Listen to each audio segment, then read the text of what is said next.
With the commish, Nate. Hey-o, and just like that, welcome to Press Pass Live, your weekly podcast show for the OMFL, the world's oldest and longest online CFM. Started in 2001 as a PC league, still going here strong today. Let me welcome in my co-host for the night. He's under the weather. He's not feeling good. I even gave him a get-out-of-jail-free card. My guy wouldn't take it. You're commissioner of the Deuce and owner of the Buffalo Bills, Mr. Maniac. How you doing tonight, bud? Man, I'm doing okay. I felt better, but I'm here, man. I'm sorry, brother. I'm sorry that you're not feeling good. And we got a special guest with us tonight. Mr. D. Wayne said, sorry, fellas. I have a much prettier co-host for the night. I'm going to go hang out with her, so you guys are on your own. And Mr. Big Hurt offered me to come and join us. So you're owner of the Minnesota Vikings and 30 other teams here in the OMFL. Mr. Big Hurt, how you doing tonight, buddy? I'm doing well. Appreciate the invitation, and yeah. Well, I am glad that you guys are hanging out. And it's only 27, not 30 teams. Well, it's a lot of them. I do know that. Well, I appreciate you guys being with me. What's up, Logan? I see you in the chat. Tonight is going to have to be a slightly abbreviated show because Bill really wants to play tonight, and I respect that. And so we're going to see if we can get through this in like Bill. 45 minutes or so. With Maniac sick, that might be possible. So he's like, I don't have the energy for y'all tonight, and we'll see if we can get through it. Maniac, do you feel like you're up to talk about weeks 4, 5, and 6 games?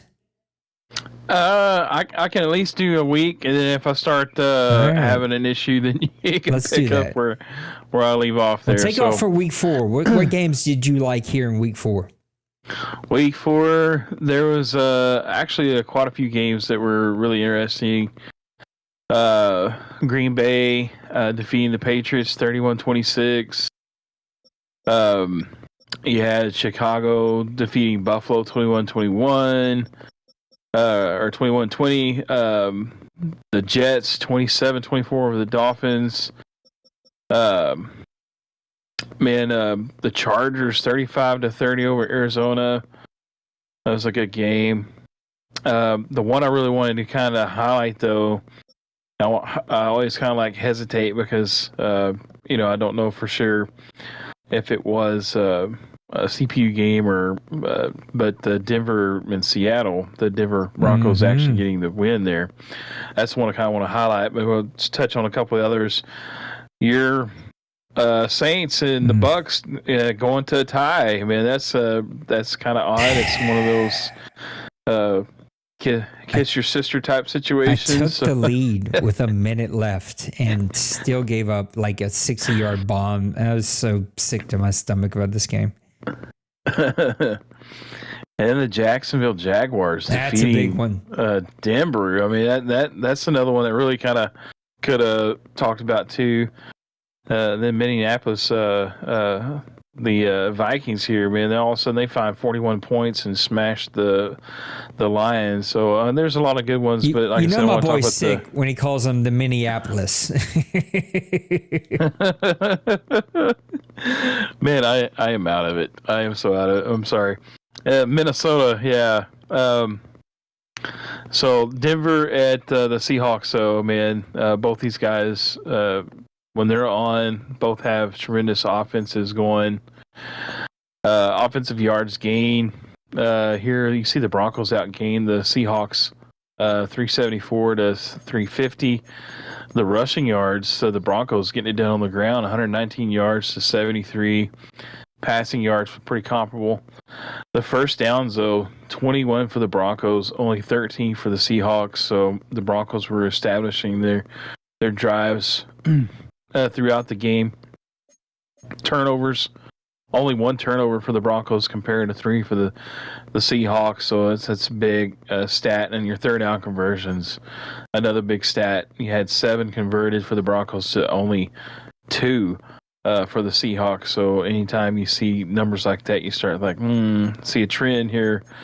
Time of possession, also the Broncos just absolutely dominated. 24, almost 25 minutes of the game compared to a little over 11 minutes for the Seahawks. So just absolute domination for us, looking at some of the stats there. But it was a close game, 31-24.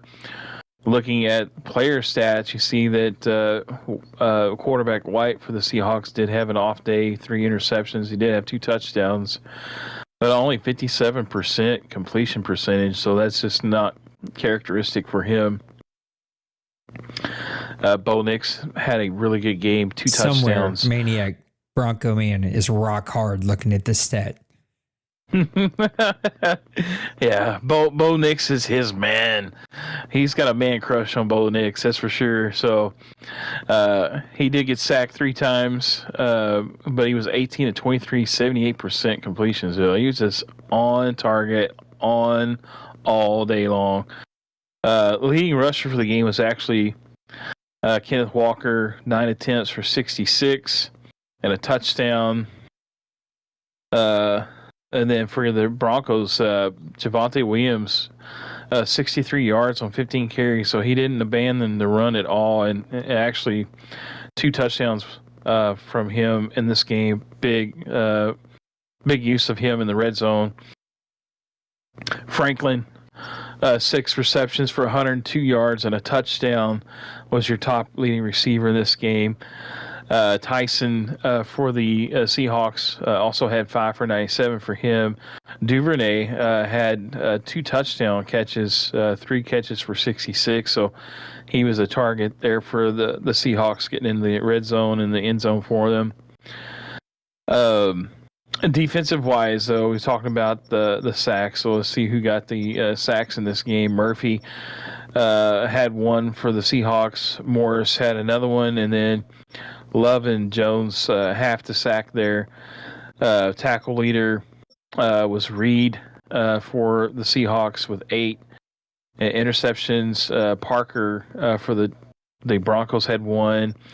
Green had another, and Barton had another for the Broncos. And then Simpson was your guy with the interception for the Seahawks here. So no touchdowns from the defense, but man, just overall a really good back and forth game. Both these guys played a phenomenal game, and the Broncos just coming out on top, man. And just like that, somewhere, Maniac is rock hard. All these Texas players making plays there on defense. I know that he was loving it. I got to touch on it really quick. I know we got to go. Short show. Hurt, I'm coming to you for the next week. I got to give my guy a break. I can hear him. He's trying his best to hang in. I'm not wearing him out, making him do every week. So, Hurt, you got to pick a game for the next week. But before we do, I got to touch on Jacksonville game. He beats Denbrew in the Cleveland Browns. Looks like this one had to be played twice, which is never a great sign, but I know Nysonger, I see you in the chat. Bird, what's up, man? Nysonger was flying high after this one with a big victory over a multi-time champion here. 24 minutes time of possession to 11 minutes for Mr. Denbrew and the Cleveland Browns. 338 yards to 223. 14 offensive rushing yards for the Cleveland Browns. That's just not going to be normal Denbrew football. He normally plays a different style than that. 73% completion percentage for Justin Fields, 3 touchdowns, 275 yards. Nowak 242 and 2 touchdowns, but only 40%. He was 4 for 10, so he didn't even get enough passing plays in this game. Definitely didn't get enough rushing plays. Just kind of struggled completely stopping the Jacksonville offense as they really held on to the ball. Cleveland had a hard time finding some momentum in this one. Tank Bigsby, the running back, I'm pretty sure, yeah, he's a halfback, 10 carries. I thought I was looking at receiving. I was confused for a second there. Najee Harris, 15 for 109 and a touchdown. Bigsby, 10 for 44. Nothing really from Cleveland. His tight end was leading the game with 3 receptions, 108 yards. Bayless, 2 for 93 with a touchdown. Davis for Jacksonville, 3 for 57 and a touchdown. Looking at a couple of defensive leaders, Delpit, 10 tackles on the day. Your sack leader came from Hall. Barry had a sack and a half. Garrett had a sack and a half. I don't know why I'm struggling with names tonight, but I am. Listen, another 1.5 sacks from Briggs, a sack from, not even going to try this name, JOK, another sack from Lloyd, another sack from this guy whose name I'm not going to try, another sack from Walker. Just sacks for days in this game. I want to say Denbrew told me there was 7 sacks in this game. So a really big time win there for Mr. Nysonger, and Denbrew kind of punched in the gut there that I think he responds pretty well. Let's look at week number 5. I'm going to cover all these games. I'm coming back to you, Mr. Big Hurt. Give me the game you want to talk about. Green Bay, the 23-20 victory over Bird and the Carolina Panthers. Words are not wanting to come out of my mouth tonight. Arizona with a 42-36 victory over the Jets. I watched a little bit of this one. It was a really tight, close, contested game to the very, very end. Atlanta with a 10-7 victory over Cleveland. So after dropping the big game against Jacksonville, it drops a close one here with a low-scoring defensive battle. So offense is being a bit of a struggle here for Denbrew in the new Madden season. We're going to talk about All-Madden in a minute. Chicago with a 24-15 victory over Mr. Big Hurt and his Vikings. Indianapolis with a 25-21 victory over the Houston Texans. The Chargers with a 21-16 victory over Miami. Logan really got those Chargers rocking and rolling. Didn't mean to rhyme there. Dallas with a 38-13 victory over Detroit. Cincinnati with a 45-24 victory over the Tampa Bay Buccaneers. My Saints with a 30-29 victory over the Pittsburgh Steelers. Washington with a 15-13 victory over Twinkie and the Eagles. Rams, the 27-13 victory over Denver. I know that popped a lot of us. Baltimore with a 31-17 victory over New England. Jacksonville with another big win against Bill. 2 weeks back-to-back 26-25 victory over the Giants. Seattle would continue their regular season dominance over this San Francisco team and the league, really. 31-24 over the San Francisco 49ers. Tennessee with a 15-14 sneakaboo away from Mr. Maniac and his Buffalo Bills. And then finally, Kansas City with a 24-20 victory over the Vegas Raiders. Mr. Big Hurt, which one we want to talk about, buddy? Well, I'm sitting here looking at all these games, and there's so many that I feel like could be worthy of talking about. The Falcons-Browns jumps off the page just because of the score being such a defensive battle. I also think that your Saints and Steelers really catches my eye because of, I just feel like, one, the Penguins comes off a big win, beating Kobe, and then turns around. And I know you've kind of had your ups and downs with your team. One moment they're playing all right, the next minute you're just like, yeah, this season's in the bag, and looking forward to the season 114. And here you are getting a big win over the Steelers. Another one I like is the Giants and the Jags. Bills played really well, won all the way to the OMFL Bowl. Nisanger takes over the Jags. You just talked about he got a big win over Denver, and he gets a 1-point win. And then the Seahawks 49ers, I think that's one that always stands out. Maniac and Kobe, that's an AFC showdown, and it's a 1-point game. So there's so many that we could talk about. The one I'm going to zero in on, I'm going to stay with the Giants and the Jaguars. The reason I like this game, I looked at it, and it was a pretty, defensive battle in the second half, but the Jaguars score 9 in the fourth quarter and win by 1. And so looking at the statistics, it pretty even offensively. The Giants with Bill has 2 turnovers. Nisanger commits 1, so he wins the turnover battle. The other thing that I noticed is time of possession was in favor of Bill. And I know Bill's offense in games that I've watched in the past with Jacobs as a running back, that's kind of his MO, and getting the running game going and then using neighbors. But Justin Fields really kind of blows me away with this game. Very efficient and high yardage, but 3 touchdowns, no picks. He gets sacked 4 times, but he had a 78% completion percentage. So he's getting it done for the Jaguars in week 5 against the very solid defensive team. And that's why I really wanted to touch in on this. Bill has been so solid defensively, but Nisanger has a perfect rating quarterback-wise, and just really dominated with Justin Fields. Controlled Jacobs in the ground game, 15 carries for 53 yards for 3.5, but he did get 3 touchdowns. So Bill was still able to get some production out of Jacobs, but Nisanger really, made Bill work, it looks like, for those yards. And then in the receiving category, Neighbors, no shock, had 6 receptions for 102 yards. But it was the Jacksonville receiving core.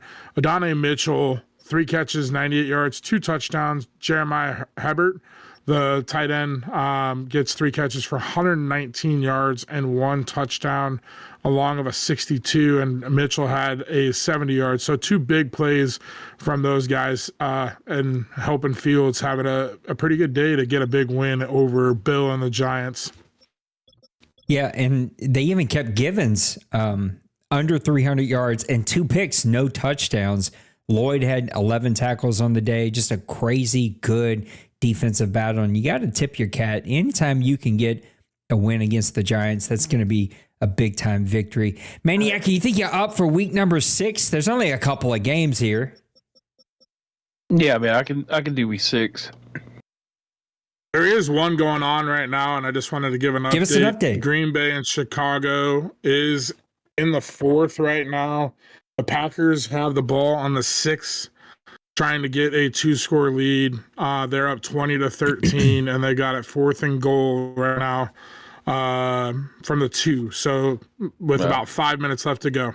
We don't talk about it a lot, but I got to give credit to Cincyberg. These freaking betting lines are so hard. Like back when Neon Sports or Daddy Leagues used to spit out these automated lines, it was fairly easy. Like you could do pretty well with your eyes closed. And I think that's why guys like D-Money would win so many of them. But this is freaking hard. It is not going well for me. I'm doing okay in Pick'em. It is not going good for me in the gold sheet. Dallas with a 24-19 victory over the Carolina Panthers. That one popped me. Seattle with a 47-22 victory over the Cardinals. And then finally, Miami with a 31-23 victory over the Broncos.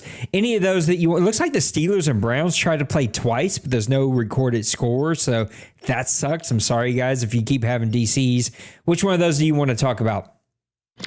Well, Reese just went for a fake field goal and had a chance to go up by 10. And the Bears stop him, and not only stop him, but force a fumble and then recover on the 15. So Colin has a chance to drive here and tie this game up. How much time? 4.5. Got a slobber knocker down over there in Green Bay and Chicago. Who's home for that one? I think I just seen it right here somewhere. It is Chicago. Bears. Chicago's at home. All right, that's a good one going down right there in Chicago. Which one you want to take away here, Maniac?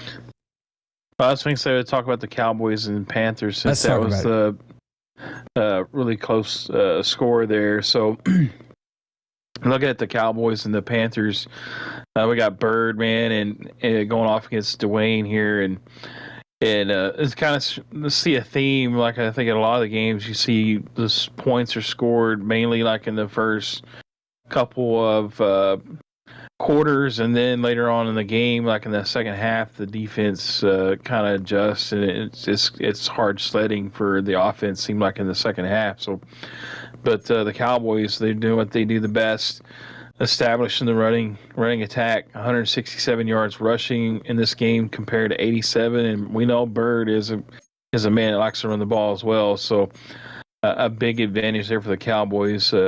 Probably looking down here, we'll see that they control the clock probably a lot of this game too as well. Passing yards 128 to 183, 16 first downs to 15, so very, very even there. Both teams committed a turnover in this game. Third down conversions actually goes to the Panthers with 5 compared to 3. And then looking at time of possession, it's actually really like just even all the way down. But we do see the Cowboys did have 3 red zone touchdowns compared to only 2 for the Panthers. So looking at the player stats, Dak Prescott is having a phenomenal season. I think he's probably one of the quarterbacks that has had the better overall quarterback rating, I think, on the season compared to TD to interception ratio. He was 10 of 16, 62%. He did get sacked twice. Bryce Young also had a kind of a rough day. It looked like 14 of 25, 56%. Was sacked twice, but did not have any touchdowns and threw an interception this game. So definitely a struggle for him offensively. McMullen, though, is the man. He is the bell cow for the Cowboys right now, and he is a big boy too, 6'2", 229, a big bruising back that has a lot of speed as well. So he is getting it done. He's almost like probably the running back for the Baltimore Ravens, Henry. He's kind of comparable to him, I think. In Dwayne's hands, he is just an absolute beast. 15 for 122 and a touchdown, though. Brooks, we've seen him be really good. Didn't quite get on track, but he had 12 carries for 58 and a touchdown in this game. Several other guys got backup carries in this game, so we know both these guys like to run the ball, though. Leggett, 6 receptions for 99, no touchdowns. Ferguson leading the way for the Cowboys with 3 for 52 and a touchdown. Mingo, 3 for 43. I'm not even going to... Okay. Good luck. We're just going to call him okay. Okonkwo, that's probably just about as close as I'm going to get. But anyway, he came over from the Titans. I seen him in the championship game, and he tore me up. And so he's over the Panthers now, and he's doing his thing over there. Lamb had 4 receptions for the Cowboys. Defense, though, we know this defense is what wins championships. Barnes, the all-world linebacker for the Panthers, 11 tackles, 3 tackles for a loss and a sack. He was all over the field. Diggs was the leading tackler for the Cowboys. Your sack leaders, we had Barnes, Williams, Parsons, and Brown. All these guys having a piece of the quarterback pie there. Marquise Bell had an interception, and Stevens had an interception for the Panthers. But, man, just a close game. Both these guys play very similar with the rushing attack, and Dwayne just got the upper hand here with McMullen, that star running back he has, and it showed out in this game. We're going to come back and probably talk about this game specifically after our next topic. But I have one question that I just realized as I'm going through this. Why does the smallest quarterback in the league have the biggest head? Look at this photo. Like, it is so zoomed in on this little man to make him look bigger that his head is 3 times the size of Dak Prescott. Come on, EA. You gotta fix that. Let's look forward here. I'm going to cover some games here. Big Hurt, Maniac, I want you to jump in as you see one as we look at week 7, 8, and 9 as we are looking forward to some games that'll be fun. You know what? This game sneakily could be good in week number 7. Seahawks and Packers. You got to give it to Priest. He's playing good football. Go ahead, Big Hurt. I know you're itching. Give it to us. What's the update of that Chicago game? Chicago drove all the way down the field, had the ball inside the 5, threw a hitch route. Stokes picked it off and returned it for 105 yards. Put Green Bay up 27-13. Chicago's got the ball back with 2:19 down 2 scores. Yeah, that hurts. Seahawks-Packers will be a really good football game. Looking at a couple of these other ones, Jaguars and Bengals. Jaguars going to go try to take out both of the buddies in the Buddy Bowl. I think he's going to have his eyes on that one. Patriots and Colts could have been a good one, but poor Patriots lost his quarterback, and so that one's probably not going to be as good as we thought it might be. Texans and Chargers might be a really fun one. Roger puts up a lot of points. Logan's got those Chargers rocking and rolling. Lions and Titans, maybe? I don't know. Tim's dropped a couple of games here early in the season. And Kobe, he's got that team rocking and rolling once again in season 113. Any games catching y'all's mind in week number 7? I would say definitely the Seattle Green Bay game for sure, as you touched. I also think depending on how my matchup with Tim goes, we're playing tomorrow like at 10 a.m., but that week 7 game versus the Titans could be a really big game as Priest is jumping out to a 6-0 start, it looks like. And then he's got a game with Seattle. If he can find a way to win there, I mean, every week it just seems like Priest is getting a game lead. And as you get to the midpoint, every game is going to be tougher for the climb if the Lions are going to try and stay in the mix. The one that I also would like to mention is intriguing how both teams have it, but then it's like at moments they just don't put it all together week to week. But it's the Cardinals and the Bears. I think Joker and Colin, very high offensive power. Both quarterbacks can air it out. Both owners can air it out. But then it's like some weeks where they just, have like a fault and then they don't put it all together or something, or they struggle. And but that game could be very interesting. And then if Nysanger keeps playing the way he is, that Jaguars Bengals with Little Koch could be an interesting game. Yeah, there's some good ones. I think the other one to look at would be the Chiefs and the Browns. Denver's kind of struggled a little bit, but we all know he can put it together at any moment. The Chiefs with Shocks fan, I think he's kind of maybe found a little bit of a groove so far this season.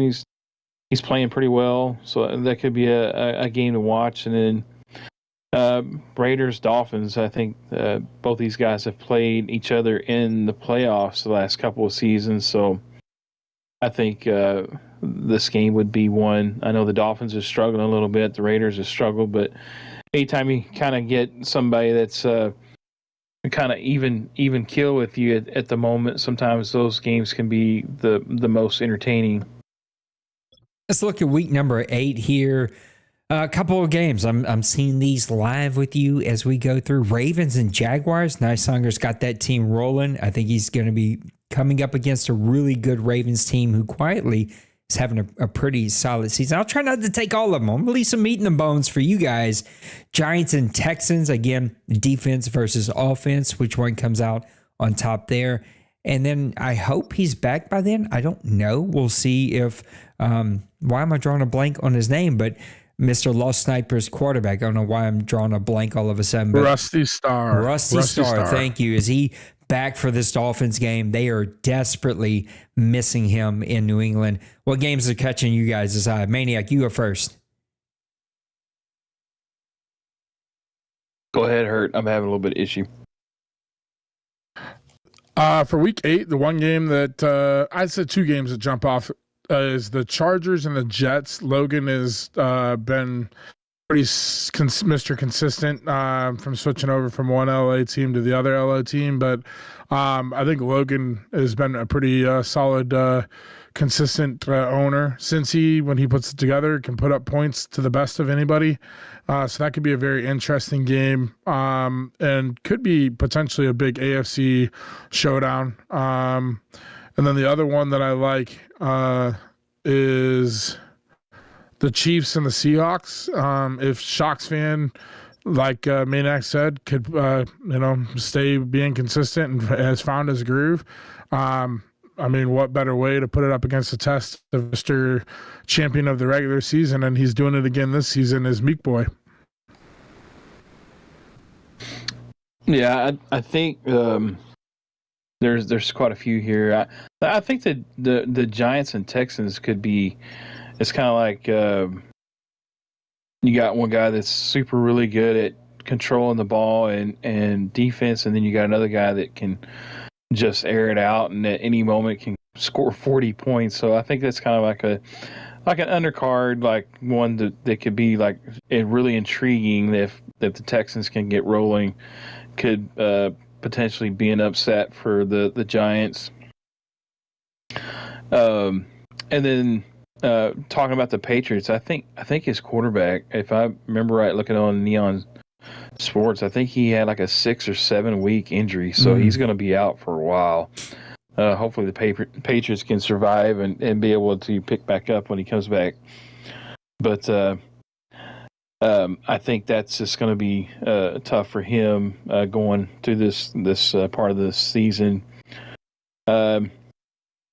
Titans, Colts, definitely one to watch. Vikings, Packers, those two, those are divisional games. So again, like I always like to highlight divisional games because these are the guys that you play the most. You kind of know their tendencies the most, and those tend to be kind of the more closer games that you'll see throughout the season a lot of times, because you get a guy that you only play once every other season, or maybe even once a Madden. Sometimes you just don't know what's going to happen. You can either have a blowout but I think these guys that play each other that are really consistent and know each other's tendencies and stuff, I think those are the ones that you really kind of key on and expect to see a really good game out of. I agree. Let's take a last look at week number 9 here before we bring in some OMFL news and keep this train going, because we are starting to run out of time already. Panthers, Ravens might be a really good one. 2 defensive teams that can kind of show highlights from time to time on offense. That might be a really just kind of fun game to watch. I'm going to go ahead and steal it. Titans, Giants, sign me up to watch this one. 2 defensive teams, a rematch of Bowl 112. I'm starting to get my numbers all mixed up here.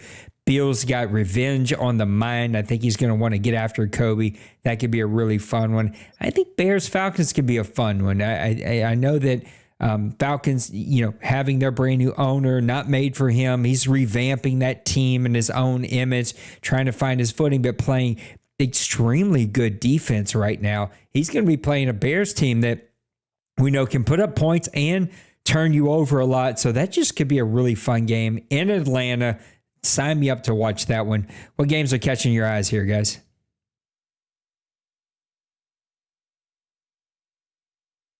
Week 9, I think I'm going to highlight the Chargers and the Niners, just because Logan, when he was at the previous LA team, was in division with D-Money. And then now he's obviously switching from the NFC side of the LA to the AFC side, but he's very familiar with D-Money. And so it'll be interesting to see how that game goes. Being on All-Madden, it seems like Logan's had a little bit more success consistency-wise, but I mean, D-Money's still D-Money. So that'll be a fun one. And then one other one that I really like is going to be the Colts and the Browns. I think if Bronco, kind of dating back to week 8, if Bronco plays Kobe, that's his chance to kind of like, hey, I'm back. I've got a decent record. He gets a win there. This game with Denver, we talked about a couple weeks ago. Denver's had a couple games where he's dropped and hasn't had the best of offense, but These are two owners that battled it out last cycle and were, time and time again taking punch for punch in the playoffs. So I think it would be an interesting matchup come week 9 for both of these teams, just to how things could play out. The Colts and the Browns could be a fun one. Yeah, I'm thinking Chargers, 49ers are definitely going to be one to watch. I mean, this could be like a perennial potential OMFL Bowl matchup. Look ahead. And then I think also one that's kind of maybe an underscore, whatever, is the Dolphins-Vikings. The Dolphins have had a little bit of struggles. The Vikings are a young team, and Hurts still find his way. So I think that one could be an intriguing one to watch as well. But that definitely signed me up for that Chargers-49ers game. It should be an instant classic. Also under the radar, Rams Seahawks. Crazy B-Man just coming back to the league, plays on PC, so one of our first and only cross-platform guys, and he had a big win here recently, so congrats to him. He's getting it figured out. Let's turn it over to Denbrew for the OMFL News. Denbrew, take it away, buddy. Welcome back to the OMFL News. We are in week 6 of season 113 in the OMFL. I am Denbrew, and this is your news. I'm going to start us out here with a little review of some of our leaders in the OMFL.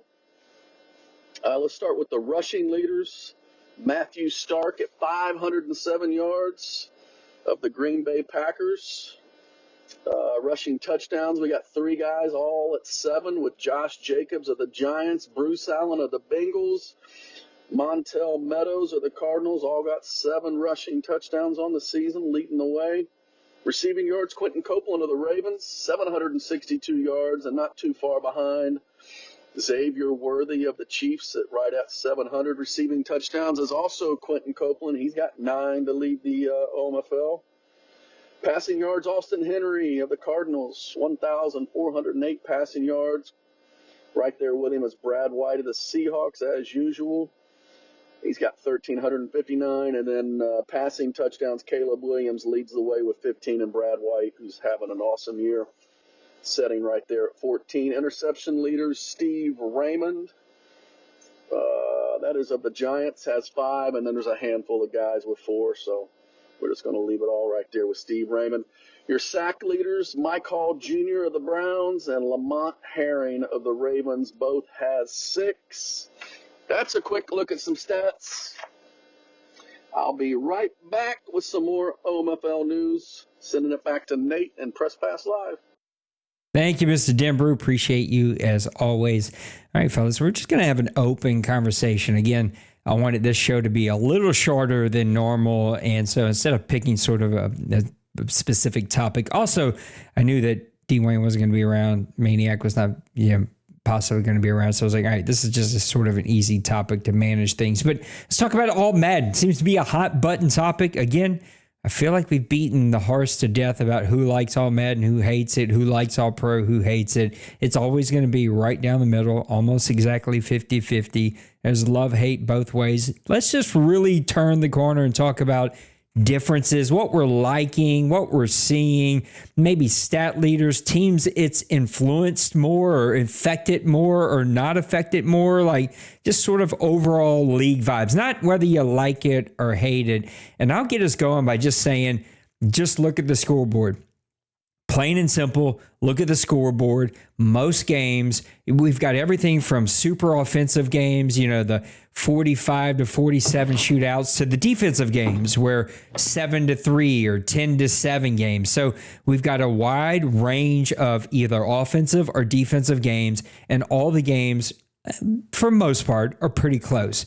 In the few games I've seen, they become blowouts. They become blowouts because of turnovers, which is what we normally see in the NFL. And so just on the surface, stats are not there, but we've done some tweaks the last 2 weeks that I think are getting us pretty smooth. I think it feels pretty good right now. I'm keeping an eye on interceptions, keeping an eye on tackling. Both of those feel like maybe a slight tweak, keeping an eye on running blocking. But again, I'll go back and touch on some more topics. I want to hit all of them right now. Overall, top to bottom, the league looks really good, and I like that. That's the whole point. We want competitive games. The whole reason we want it as a board, unanimously, they voted to give All-Madden a try was so that we seen smarter defensive players. All-Pro, you still seen a bunch of dumb players standing around, not making plays, taking bad angles. I think we've taken some of that away with going All-Madden. Now, it's not all fixed because it is still Madden at the end of the day, but the games feel really, really competitive. What are you guys thinking about All-Madden? What are you feeling about All-Madden? What are you seeing about All-Madden? Pretty open topic here. Maniac, I'll let you go first.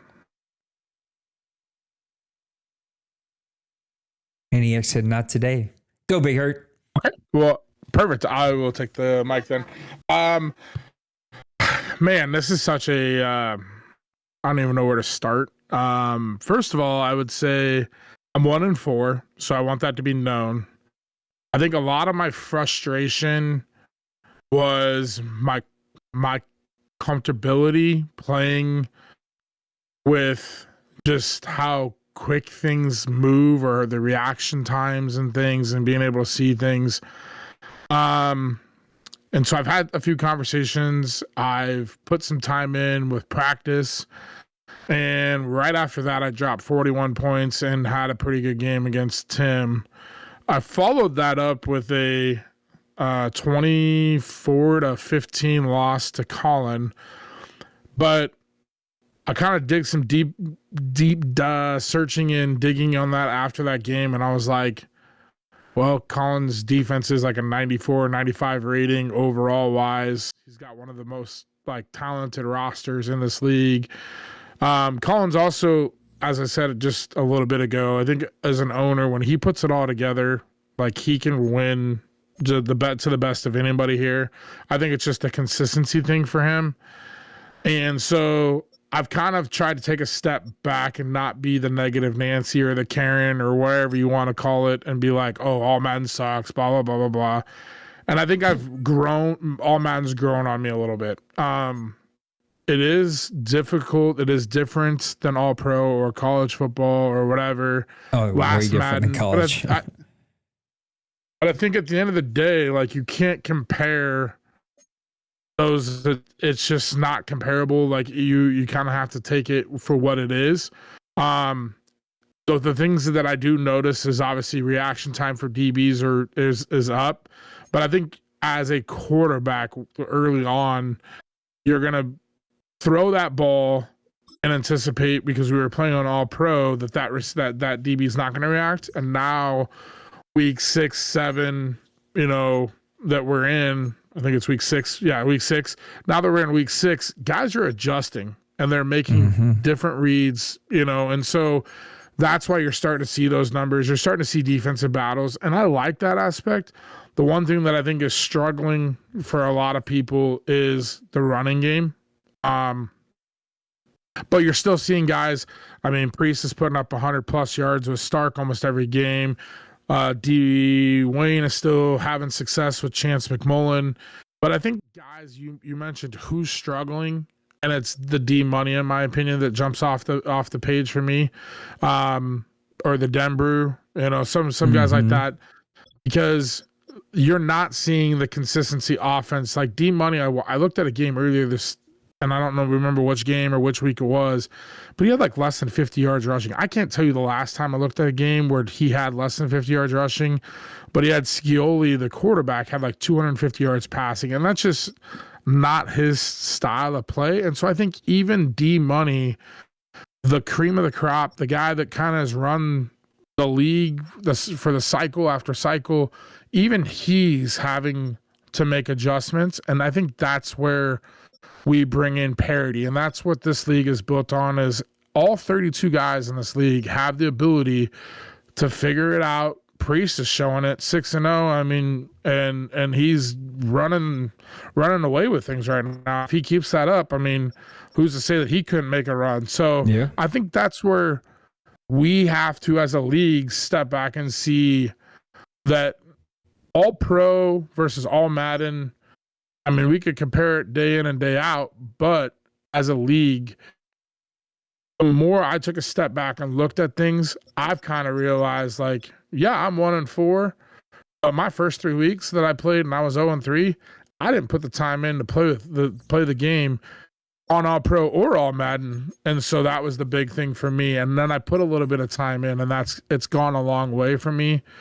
And I've only got 2 games in, 2 tough opponents. So we'll see how that plays out, but that's just kind of my take on things.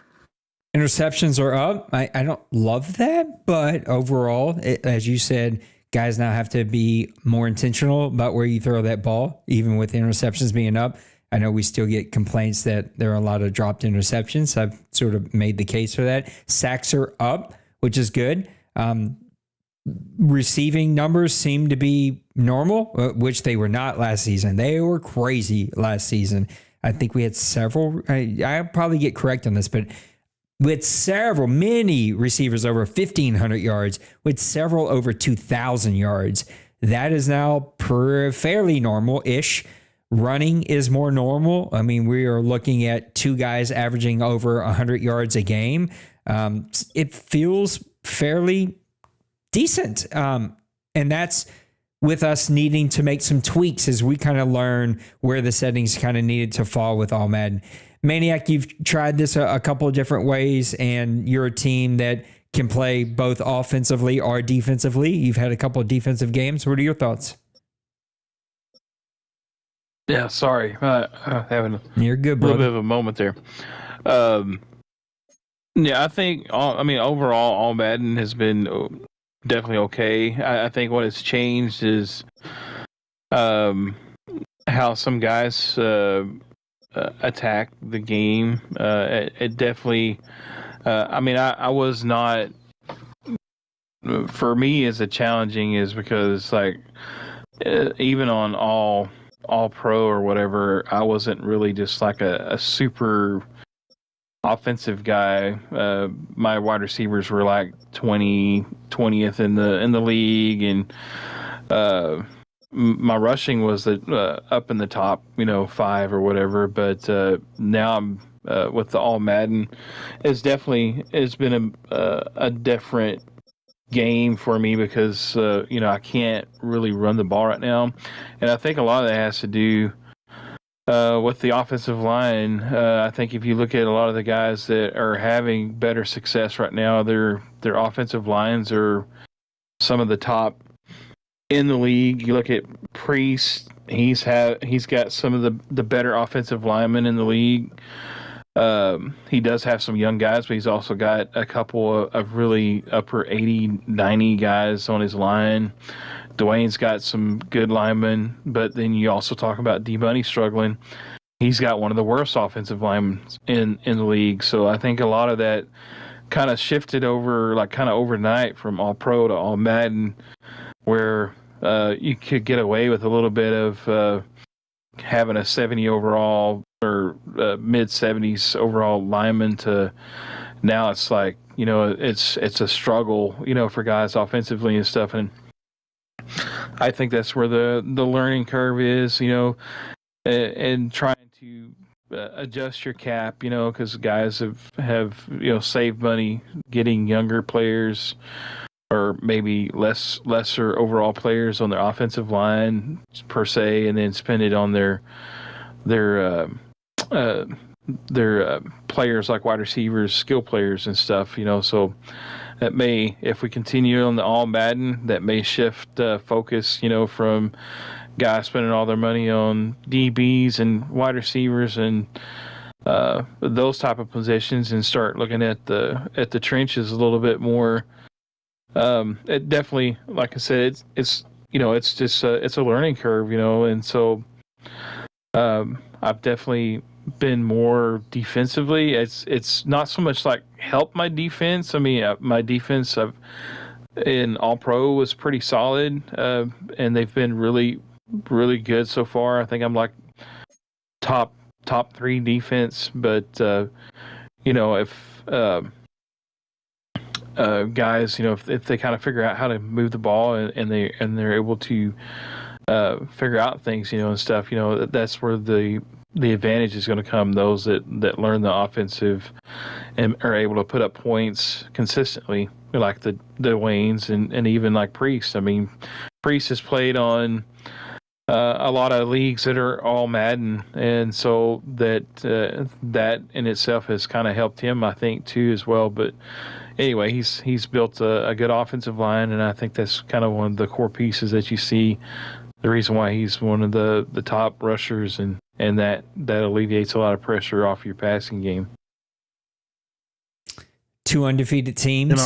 Neither one of those would have been teams that we thought would still be undefeated. I think that speaks to the parity. And so a lot of parity, and that's all I can ever ask for. Even if we decide to go back to All-Pro, the sliders will be adjusted in such a way that brings as much parity as we possibly can have. Bigger?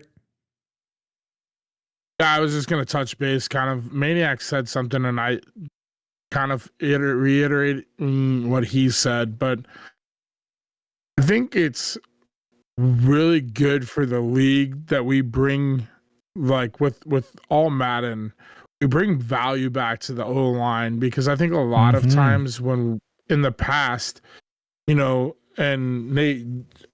you had at, I think, last cycle or the cycle before that with the Saints, with Ryan Ramczyk and guys, like, you had a really, really like top end offensive line, and it just didn't feel like those guys made a difference. And then you have, like, even on the defensive side, kind of touching base a little bit and flipping the script, like, not even just offensive line, but like my defensive line, I've got guys that are solid, but I would say that's probably one of the weaker spots in my defense, and I can feel that because and so I think that's a good thing. Me too. Whereas a team like Bill has like a dominant front seven, and with guys like Dexter Lawrence and not even like just him, but there's Dexter Lawrence and Grady Jarrett and Brian Burns and like Davon Thibodeau. Like, that's going to set the tone, not only just passing, but running the ball. You have to be a little bit more chess-like and a little bit more creative on how you're going to attack that defense. Early on, I was just so frustrated. I'm like, dude, like, that dude at X Factor is just like running right through me. And it's like, well, when you think about it, like, Aaron Donald is a cream of the crop guy, but he's making that kind of money for a reason. And I see Donald's not in the league anymore, but I'm kind of comparing. As I said, don't compare. I am comparing a little bit, because like in the past, like Aaron Donald almost was like, well, I don't really want to pay that guy that kind of money, because he didn't really justify the money, type of thing. And we talk about like quarterbacks in this league, not making a difference. I'm going to just take the young quarterback because I can throw for 40 touchdowns with the young quarterback. Now it's not just the quarterback. I think it's all positions. Like, as a defensive lineman, if you've got a stud defensive tackle or DN, he's going to wreak havoc. If you got a good offensive line, you're going to have more success having time to pass the ball or having time to run behind them and open up holes in the running game. And it's showing, like Maniac just said, the two of the better lines, the Cowboys and the Packers, are at the top. And even the Rams, I know Logan set up a pretty good roster there, and he was running the ball really effective. I haven't paid attention as much with Crazy Beam-Man, but like Travis Etienne and the line that the Rams had, and Logan, like early on before he switched over to the Chargers, like, he was having great numbers. And so I think that's where it speaks, like, you build your team to a style, and it works. It's not like, well, I'm just taking a swing in the dark and hope this guy plays well. If he's a 68 and he plays as well as my 88 overall tackle, great. But like, that doesn't make sense. Like, so I think now with All-Pro, with the sliders, it makes sense a little bit more. And so now you have to be a little bit more strategic, like how I'm going to set up my roster, what guys am I going to pay, and so the top end receivers are the guys that are like X factors or superstars, and guys like have a certain style of play, and people are using those receivers to that style. And then I like that. Looking at the statistics and kind of it makes sense. I totally agree with you. And as I always ask, let it play out. Let's see how it ends in the season. Let's look at stats, and then the board will make the best decision. And I think we have a plethora of different players on the board. So you're not going to just get voices of the high-end player or voices of the low-end player. We have a pretty diverse set of individuals on the board that can help give a really good idea around feedback of what direction we should finish off this Madden. All right, let's see if we can wrap up the show in the next 10 or so minutes so I can go play Mr. Beal. Beal, I'll need a couple of minutes to get things kind of set up and right back up, but we should have good time to get it going. And then I got to wake up crazy early and hit the road because I got to go to the office tomorrow. So I don't want to be up till 2 in the morning. Mr. Denbrew, why don't you take it away for the OMFL News number 2? All right. Segment 2, OMFL News, coming at you. This week in sports history, way back in 1967, I had to do this one. The New Orleans Saints signed their first player. Here's a kicker. They signed a kicker. First player, Paige Cothran. All right. In 2007, Australian Open's women's tennis. This is significant for you football fans. Serena Williams beats Maria Sharapova 6-1, 6-2. But a special note for us football fans, this was the first time the tournament used Hawkeye systems for official line calls. Back in 2007, they did this. Here we are in 2024 letting two bozos spot the ball on the football field when we got technology that can do it more accurately. 2015, Mike Krzyzewski of the Duke Blue Devils earns his 1,000th career win, making him the first NCAA Division I men's coach to reach such milestone. Couple of quick boos and brews. Let's start out with a brew. Going to hand one out to each of our 2 undefeated teams. Those Green Bay Packers and the Baltimore Ravens are both 5-0. How about that? Awesome job. And then I got a boo. I got a boo for the beloved commish of the OMFL. I'm booing you, Nate. Nate, you predicted I would make the OMFL Bowl on the last Press Pass Live, and since then, I did. I've lost 2 in a row, daggone it. Boo, Nate, boo. Back to Nate and Press Pass Live. I boo you right back, Denbrew, because I put money on you. I put my reputation on the line for you, and you just keep letting me down. I need you to get it figured out. It's not a Nate problem. It's a Denbrew problem. It's the commissioner's curse. Yeah. What's up, Trey? Good to hear Mr. Trey popping in here. We miss Mr. Trey, but I got a feeling if this season keeps going, Trey, the way it's going, we're going to have some dudes tap out because we got some soft as baby poop guys around here sometimes. Let's go ahead and open up the mailbag. We'll see if we can run through a couple of these. The way I like to say it right here is... Go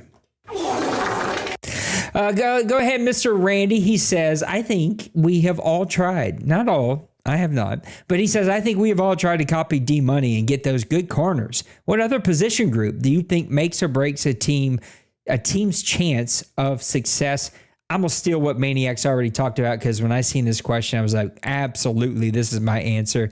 It's O-line, D-line. And I still think football is spread out and offensive heavy and offensive minded as it has become in real life and definitely in the video game. It is still won and lost in the trenches, and that's where I think it gets done. What about you guys? What position groups do you think make or break a team? I'm definitely thinking like right now, like, you know, talking about what I already talked about, the offensive line, D-line, but I also think your linebacker core, I think, is a significant player group because like they can help control the middle of the field and also help you control the offensive rushing attack. So I think if you've got some big name guys, some guys, big thumpers that can wallop you and also can cover receivers and tight ends, I think that's a big help to your team, a la the Cowboys, and we see what he does with that linebacker core that he has and others. You know, when they come down, running down to fill the hole, man, a lot of times they're hit sticking and causing all kinds of havoc up in the middle of that stuff. So. This is going to be an answer you may not like, but I'm going to give it anyways. I think the position group really depends on the player and the style that you play. And like D-Money likes to put pressure and just play the soft defense and kind of play that bend but don't break defense, and forces you into like passing because he puts so much pressure on you running the ball. Yeah. Excuse me. So when he's running the ball and he just, you feel like you're limited possessions. And so then you're trying to kind of change your style, and he forces you right into where his best players are. And I think that's where, like Priest, example right now, Priest is playing so good. He's running the ball. He's utilizing his line of that running back, but he's also being smart with where he's taking his shots deep instead of just sitting back, airing it out left and right. Even because he has the best line and he's got fast receivers. But I would just say, however you play and what your style of play is and how you want and feel most comfortable playing, you have to be able to put that opponent in a checkmate scenario, and that's where you need your strongest players. And so if that is, a secondary or a linebacker, stop. Like if you feel like you're weaker in the run game or however, that's kind of how my answer is. But I think it's easy to say skill positions just because a lot of guys like to pass the ball, so it's easy to load up on corners. But if that's not your forte and that's not your play style, then you're kind of like wasting those corners per se, and maybe defensive ends or linebackers to shut down the running game because you want to play that style of game. Look at D. Wayne's kind of a perfect example. He doesn't like to air it out. He'll take the low end quarterback and just run it down your throat all day long, but that's his style of play. So he puts that pressure into you, and that's how he kind of builds his roster. Nicesonger, over the first 5 to 6 weeks of season 113, what team has been the biggest surprise? You got to talk about Priest, right? Like, we've seen him put it together at different times, but he is the top dog early in season 113. He's got great balance. I played him this season to a very close game, one that I feel like I just let him off the hook very late in that one. And I was constantly waiting for the big bomb. I was constantly waiting for him to make the big mistake, and he just stayed balanced and stayed committed to the run and kind of calling really good plays. And he's playing really good football right now. How about you guys? Who else is catching your eye?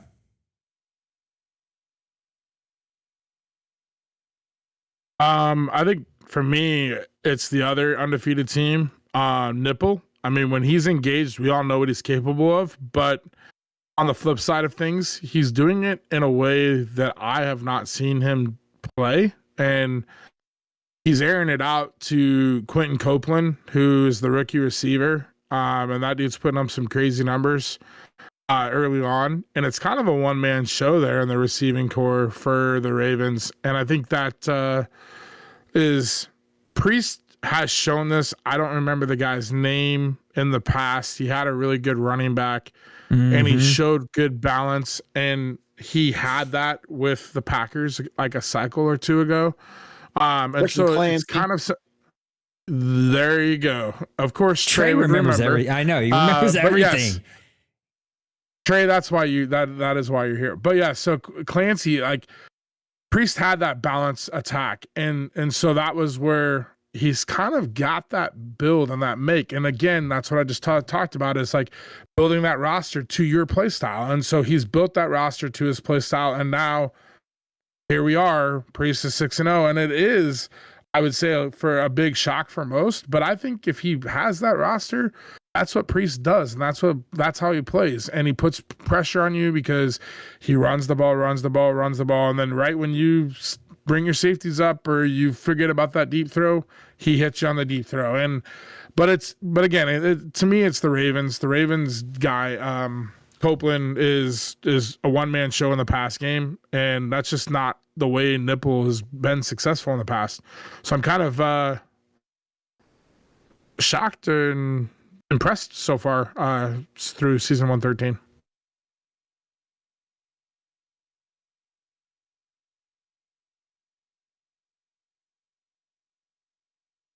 I'm assuming Maniac's having a moment, so I want my guy to take care of himself. All right, we got 3 questions, and we got to see if we can get through these in 5, 6, 7 minutes, something like that. Bird says, overall, do you feel like you're seeing more pressure on All-Madden? I ask because my D-line is not generating any. I would say it depends on who you're up against. If they have really good pass blocking offensive line, they're going to stymie you. And I think it just depends on your D-line. So it's like sort of a combination of both. I don't know your team, Bird, off the top of my head. I know you have some really good playmakers. I think some X-Factor guys or superstar guys at least. So I'm a little surprised that you're not getting any, but I also am not getting a ton. It's sort of, I think the way they've made Madden, in my opinion, it sort of comes in waves. It usually comes early in a game, and then it seems to come late in a game if you have momentum. And then if the game's sort of even, kind of down the middle, then neither side really gets a lot of pressure, unless you have a really bad offensive line like I do, and then you kind of give up a lot of pressure. But what about you guys? Are you seeing anything with the D-line pressure on All-Madden? I feel like the pressure. Sorry. I feel like the pressure is kind of like my team, so I kind of go by what Bird is saying, because I know like my team, I've got some of the better defensive linemen right now. I've got Bolden, who's like a 92 X Factor, and my other defensive end, I just kind of went blank on his name, but and then I've got 2 really good defensive tackles, and I haven't seen a whole lot of pressure, but I think a lot of it is just from the fact that guys are just unloading the ball quickly. Like I don't know how many games I've watched where you see the quarterback getting hit and they're going ahead and they're actually throwing it. I do the same thing. If I'm getting really close to getting hit, I'll go ahead and hit the throw button and either to like the guy in the flat or whatever, and you see the ball kind of flutter. Now sometimes it will lead to a pickoff from the defensive lineman, but Which 9 is why out I of think 10 times it's just going to interceptions are flutter up. to the ground. And I think that's where you see like so much, not so much that the sack numbers are being a deal, but that the actual overall pressure is there. Just guys are just they're willing to take the risk of throwing the ball wild and just getting rid of it instead of taking the sack. Are there forcing throws, which is why these interception numbers I think are up. Yeah, I was gonna say, I think a lot of it for me, like I played Maniac earlier, and I just tried to like really kind of run the ball more than a normal game, just because I know what kind of secondary he has, and so I mean, I tried to like utilize that against him and not let those guys be playmakers, because I start airing it out, his DBs are just gonna close the gap and pick it off. And I think his name is Shepherd, if I remember right. Yeah, Shepherd. Like, I mean, dude's got like 97 or 98 speed, like, and he's 6'2". Like, he's gonna take away one receiver. And for me, I mean, obviously I have Jay Jettas, but like Jay Jettas is a non-factor when he's going up against a guy who's faster, the same size, like. So it's hard to get my best player open. And so it's like, okay, well, again, that's where I have said before, like, you have to be a little bit more strategically, schematically, and put kind of a game plan together to try and be different of how you're going to attack each team, because it's how that team's built. And I think a lot of people have realized, okay, pressure's coming, coverage is tight, so let's hit the quick pass, let's hit the flats, let's hit the drags, the high percentage routes. Those that are throwing the ball deep, you're probably getting a lot more pressure. And I'm looking at some of these, like the Ravens and the Browns and a couple teams. I mean, the Ravens got 2 guys with like 6 sacks. I know the Bears have a handful of guys with sacks. So it's not like we're not seeing statistically teams with sacks. But I just think it's guys that feel a little bit more comfortable, or weaker corners. They're like apt to pass the ball, but it's still getting the ball out quick. And guys who have probably a better defense and they see those corners and they're like, okay, I'm going to avoid it. I'm going to run the ball more. Already over our 5 minutes. We still got 2 questions to go. Let's see if we can get through these. What's more valuable from Coach Kobe to a coach here in the OMFL? Their own personal playbook or a team hand-built for them? I think this might be a Chargers question or a Chargers-inspired question. I would have to say playbook. I think you can take your playbook and either take a default team like we do for the Toilet Bowl or move teams like we've seen Logan do, moving over to the Chargers, and still be able to find wins because you're comfortable with that playbook. They're plays that fit to your style. Even if you don't have all the players to play that style, there's something about that style that you can find on a team to sort of play with the play calls that you have. I think that's really important. I think both are the deadly combination, but I think if you had to pick one or the other to get the quickest success, I think you can find it both ways. But for me, give me the playbook. What about you guys? Playbook or a team built for you?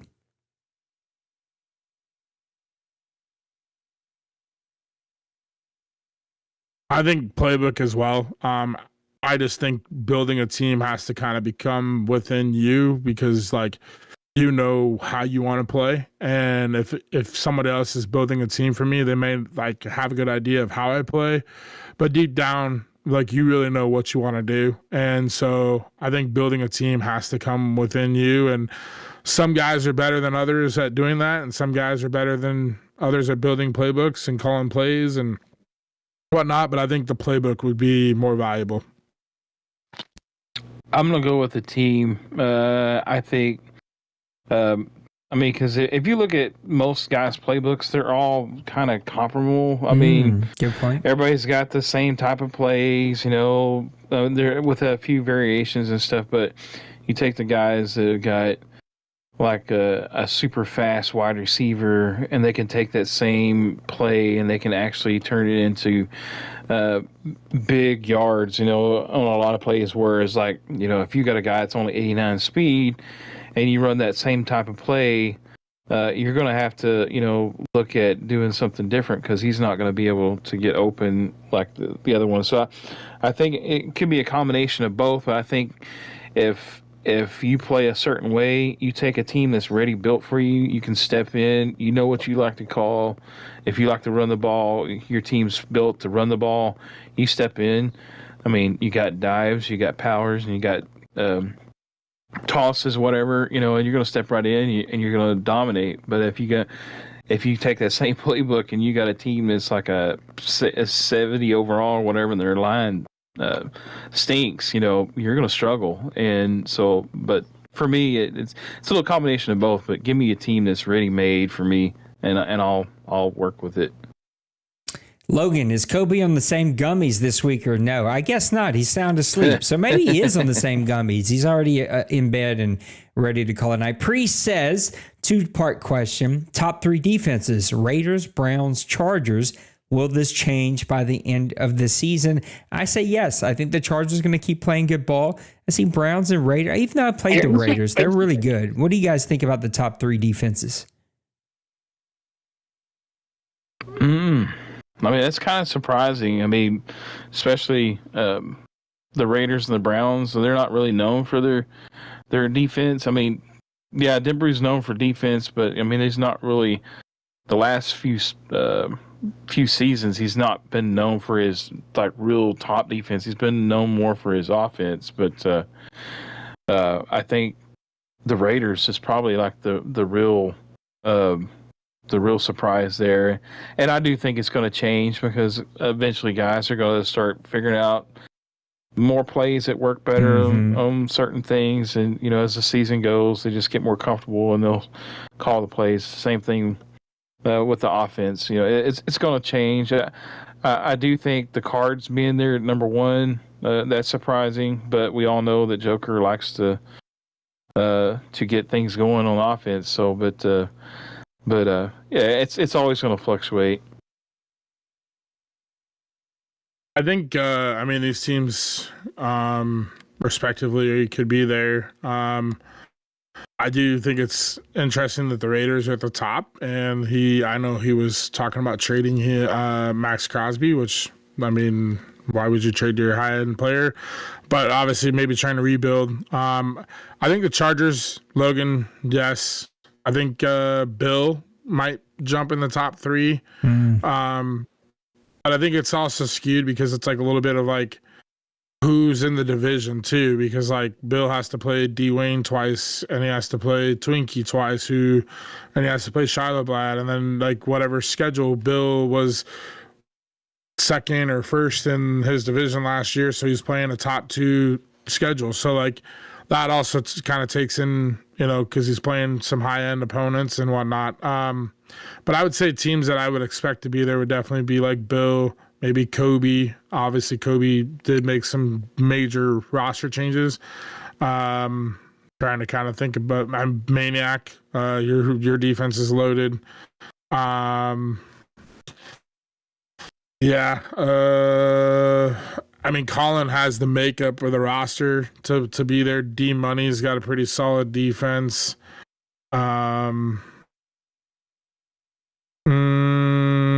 Yeah, I would leave it at that. But I think the Browns have a pretty solid defense. But like Maniac said, I think he's a little bit more offense. But I would say he's definitely top 10.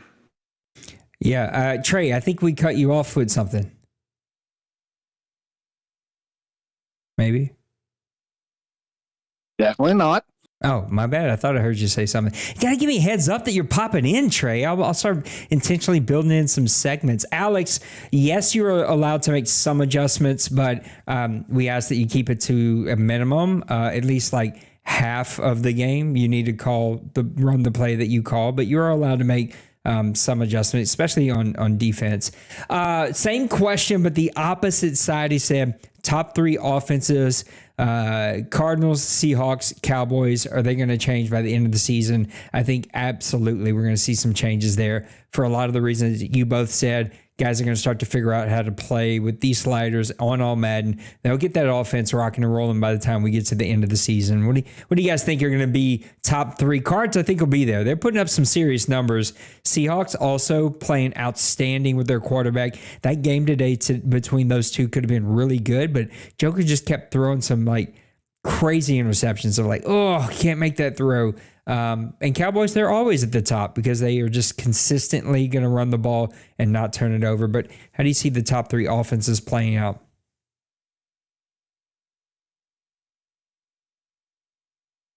Maniac, I never know if you're going to go first, so I kind of always pause. But anyways,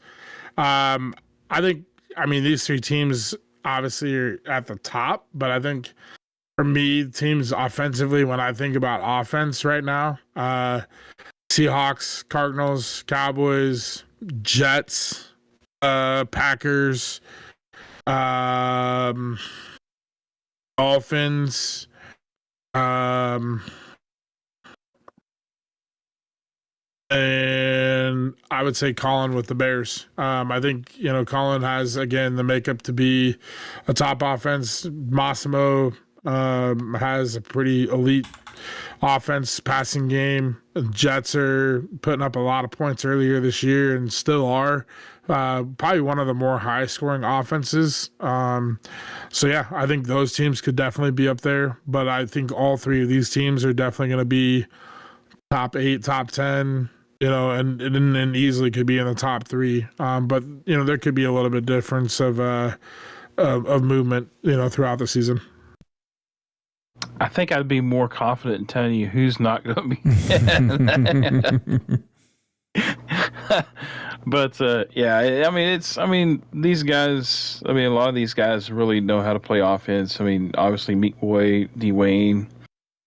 I think you could have it on Ultra All-Madden, and these guys would still perform really well. Yeah. And so it's just some guys are, they're going to be able to play any setting, whatever, and be able to perform just like they would on any other setting, lower setting. But the Cardinals definitely is, a surprise there and stuff. But there's a few guys that could maneuver up and down and stuff. But I'm almost kind of interested to see on the opposite end. Like my team right now, I'm like number 31, I think, in the league in offense. So it's I think, with the team that I have and the quarterback I have and stuff, I will admit, like, I'm kind of upset myself. I should have a little bit better offensive output, but that's just the way it is sometimes, and you roll with the punches. Alec, I appreciate you, man. Thanks for being a part of the community, and it's been good to see you and have you in here. And so hopefully I'll get to know you a little bit more. Thanks for correcting me on how to say it properly. I'm probably still not, because I'm a Cajun, and brain and mouth don't always work well together, but I appreciate you nonetheless. Guys, let's put a bow on this show. Bill's already like, are you still Press Pass Livin'? I'm like, I am, but we're wrapping it up, I promise. Give me some closing thoughts, Mr. Big Hurt. Well, I mean, there's a lot of games that are coming up that are going to be fun to watch. Guys are starting to kind of figure All-Madden out a little bit now that we're 6 weeks in. Guys are adjusting, and I think it'll be interesting to see some of these heavyweight battles that we got going on. I think that guys need to be a little bit more, myself included, as I said earlier, maybe not as quick to have an opinion on a switch to all Madden or all pro. The only thing, I mean, you kind of build the team, how the game's playing, and then the switch, it kind of just flips the script real quick. But at the end of the day, I mean, as I kind of said earlier, I took a step back and kind of looked at the bigger picture, and I think the bigger picture may not be the lesser of two. So just kind of be open-minded, but keep playing your games, keep plugging through, and let's knock out a couple more seasons, and let's see who the next Super Bowl champ is here in the OMFL. That'll be the day that humans do not have quick, overrated, over-opinionated opinions about anything and everything. Boy, we're really good at that, especially online. And I love that all of us non-NFL employees have, including me, I'm putting myself in it, have comments and thoughts about who should be like NFL head coaches and GMs and offensive, who's good and who's not good. And like we know it all. And it's like, what are we doing? Maniac, you should be on IR, but you're not. You push through. You're like, give me the shot, coach. Put me out there. I'm playing. Give me a closing thought, bud. Bill's already trying to schedule his next week's game, so he's trying to schedule a month from now. He's hitting week 14 up. Hey, can we get this thing figured out? Oh, sounds very Billish. Yeah, I mean, it's been a good show, man, and I appreciate you always having me on and stuff. And yeah, it's been a little bit more of a struggle today, but I always love talking about the OMFL.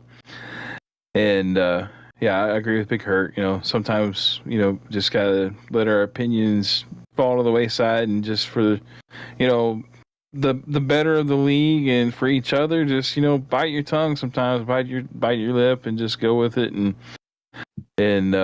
try to figure out the best you can. And if not, just start selling the farm and get ready for the draft and try to get better. So, but yeah, so good luck with the rest of the season, guys, and good luck to you and Bill. Trey, what the hell? Bro, I don't know if you heard, but Trey possibly has been hanging out. Don't start trying to schedule a game in like season 135 with him. It'll happen. Trey, you're here. Drop some knowledge on us as we get out of here, man. It's good to hear your voice. If anybody, you know, feels like selling their house, I'm sitting on the porch swing waiting for you to sell it, because as soon as the sign goes up, I'm buying it. That's so funny. He is top of the list. He is next up. I hate losing people, but you know, you've been doing this for 25 years almost. You start seeing, like, I've seen these movies before. I know how they end. It's a trend, man. Yeah, guys they just sort of can't, they get stuck and they can't get themselves unstuck, and they got to walk away for a bit. And I hate it, because I really do love all the humans here. I think Shiloh's about the only human I don't really know, because that guy lives, you know, around the world, and, you know, he just plays his games here, and I just haven't got a chance to know him. But everybody else, I feel fairly confident that I know on a personal level and know personal things about them. So I hate when guys disappear. And I got one or two guys in my head that I'm like, oh, I'm waiting to, every time I see their name pop up in a DM, I'm like, oh, I think I know what that DM's about. I told D Wayne the other day, his name popped up, and I looked at it for 10 minutes. Like, I really don't want to click this. It's probably not good. It's probably going to be, I'm probably getting cussed out. Cause I made some slider changes in the middle of the week. There was like 2 games left. And I was like, he's going to cuss me out for doing that. Cause he hates it. And I get it, but I was like, I'm not going to be around for the advance. I want to get these in before we advance. But it wasn't. He was just congratulating me on a win against the Steelers. I was like, whew, man, dodged a bullet there. But, you know, if you've ever commissioner ever in your whole life, you know that when those certain names pop up in your DMs, you're like, oh, I don't want to click that. Big Hurt's one of them. I ain't going to lie, Big Hurt. You're one of those names. I'm like, I'm scared to click that DM. This could be like a, hey, buddy, I hope your day's going great. Or this could be a 6-mile paragraph of like why I suck as a human and why my sliders suck as a human. No, Maniac, don't laugh too hard because you've been in that bucket too. Let's be real. If you get a message from me, it's probably like, hey, so-and-so we've been talking and we're going to swap teams. Yeah, fair. Maniacs is like, hey, I've been watching 17 films and digging in 13 stats, and I found this one guy that might have did this one weird thing, and I think you should kick him out of the league and never talk to him. I'm like, oh my God, why? And Nate, I never can just take information and sit on it. I got to react immediately because that's my freaking superpower. Anyway, guys, let me get out of here and go play Bill. I love you. Take care of yourselves, OMFL. I appreciate you. We'll see you on the next one. Peace. Loses. Later.